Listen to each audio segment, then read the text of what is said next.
ಇದೇ ಮನೆ double bedroom house ಕಣಯ್ಯ. ಇದೊಂದ್ ಬೆಡ್ರೂಮ್, ಇದಕ್ಕೆ ಅಟ್ಯಾಚ್ ಬಾತ್ರೂಮ್ ಇದೆ, ಸರಿನಾ? ಆಮೇಲೆ ಇಲ್ಲಿ ನೋಡಿಲಿ ಓಪನ್ ಕಿಚನ್, ಕಟ್ಟೆ ಗಿಟ್ಟೆ ಎಲ್ಲ ಇದೆ ಕಣಯ್ಯ. ಎಲ್ಲ ಸಾಮಾನೆಲ್ಲ ಜೋಡಿಸ್ಕೋಬಹುದು, ಸುಮ್ನೆ ಹಂಗೆ ಓಪನ್ ಬಿಟ್ಟಿಲ್ಲ ನೋಡಲ್ಲಿ, ಸರಿನಾ? ಹೆಂಗಿದೆ ಮನೆ? ಚೆನ್ನಾಗಿದ್ಯಾ? ಇಷ್ಟ ಆಯ್ತಾ? ಚೆನ್ನಾಗಿದೆ. ಬಾಡಿಗೆ ಮತ್ತೆ ಅಡ್ವಾನ್ಸ್ ಎಷ್ಟು? ನೋಡಪ್ಪ, ರೆಂಟ್ 15,000, 1,00,000 ಅಡ್ವಾನ್ಸ್. ಇದು ನನ್ನ ಬಜೆಟ್ ಅಲ್ಲೇ ಇದೆ. ಮತ್ತೆ ಮುಗೀತಲ್ಲ. ನಾನು ಇವಾಗ ಫೋನ್ ಪೇಲಿ 20,000 ಟೋಕನ್ ಅಡ್ವಾನ್ಸ್ ಕೊಡ್ತೀನಿ. ಇನ್ನು ಗುರುಪ್ರವೇಶ ಆದ್ಮೇಲೆ ಕೊಟ್ಬಿಡ್ತೀನಿ. ಯಾರ್ ಮನೆಗೆ ಯಾರ್ದಪ್ಪ ಗೃಹ ಪ್ರವೇಶ? ನೋಡಪ್ಪ, ಬಾಡಿಗೆ ಮನೆಗೆ ಬಂದಾಗ ಹಾಲು ಉಕ್ಸೋದು ಅಂತಾರೆ, ಗೃಹ ಪ್ರವೇಶ ಅಲ್ಲ. ಯಾಕೆ ಹೇಳು? ಬಿಟ್ರೆ ಮನೆನೇ ಹೆಸರಿಗೆ ಬರ್ಸ್ಕೊಂಡ್ಬಿಡು. ಕಳಿಸ್ದೆ 20,000 ಬಂತ ನೋಡ್ತೀನಿ. ಬಂತಲ್ಲ. ಹಂಗಂದ್ರೆ ನಾಡಿದ್ದೆ ನಾನು ಹಾಲು ಕುಸ್ಕೊಂಡ್ಬಿಡ್ತೀನಿ. ನಾಳೆನೇ ಬಾರಪ್ಪ ಬೇಕಾರೆ. Okay madam, thank you. ಬರ್ತೀನಿ. ದುಡ್ಡು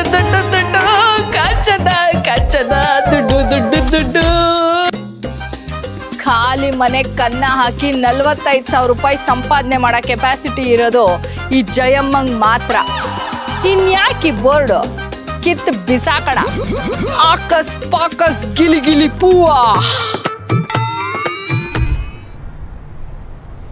ನಾನು ಅಡ್ವಾನ್ಸ್ ಕೊಟ್ಟೆ. ನಾನು ಅಡ್ವಾನ್ಸ್ ಕೊಟ್ಟಿರೋದು. ನಾನು ಮೊನ್ನೆನೆ ಅಡ್ವಾನ್ಸ್ ಕೊಟ್ಟೆ. ನಾನು ನಿನ್ನೆ ಅಡ್ವಾನ್ಸ್ ಕೊಟ್ಟೆ.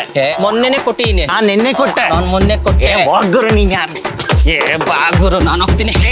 ಬಾಗುರು ನೀನು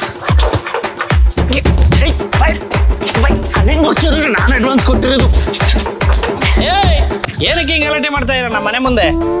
ಯಾಕೆ ರೈಲ್ ಕಿತ್ತಾಡ್ತಾ ಇದ್ದೀರಾ? ಸರ್, ಈ ಮನೆಗೆ ಬಾಡಿಗೆಗೆ ಬರಕ್ಕೆ ನಾನು ಮೊನ್ನೆನೆ ಅಡ್ವಾನ್ಸ್ ಕೊಟ್ಟಿದ್ದೀನಿ ಸರ್. ಸರ್, ನಾನು ನಿನ್ನೆ ಅಡ್ವಾನ್ಸ್ ಕೊಟ್ಟಿದ್ದೀನಿ. ಸರ್, ನಾನು ಮೊನ್ನೆ. ನಾನು ನಿನ್ನೆ ಕೊಟ್ಟೆ. ಮೊನ್ನೆ. ಸರ್, ನಾನು ಮೊನ್ನೆ. ನಿನ್ನೆ. ಮುಚ್ಚರ ಸಾಕು. ನೀವ್ ಯಾರು ಸರ್? ನಮ್ನ ಬಾಯಿ ಮುಷಿ ಅಂತ ಇದ್ದೀರಾ? ನಾನು ಈ ಮನೆ ಓನರು. ನಾನು ಇಲ್ದೇ ಇರೋ ಟೈಮಲ್ಲಿ ಯಾರಿಗೂ ನೀವು ಅಡ್ವಾನ್ಸ್ ಕೊಟ್ರಿ? ನಿಮ್ ವೈಫ್ಗೆ. ಅಯ್ಯೋ, ನನ್ನ ಹೆಂಡತಿ ಸತ್ತೋಗಿ 3 ವರ್ಷ ಆಯ್ತು ಕಣಪ್ಪ.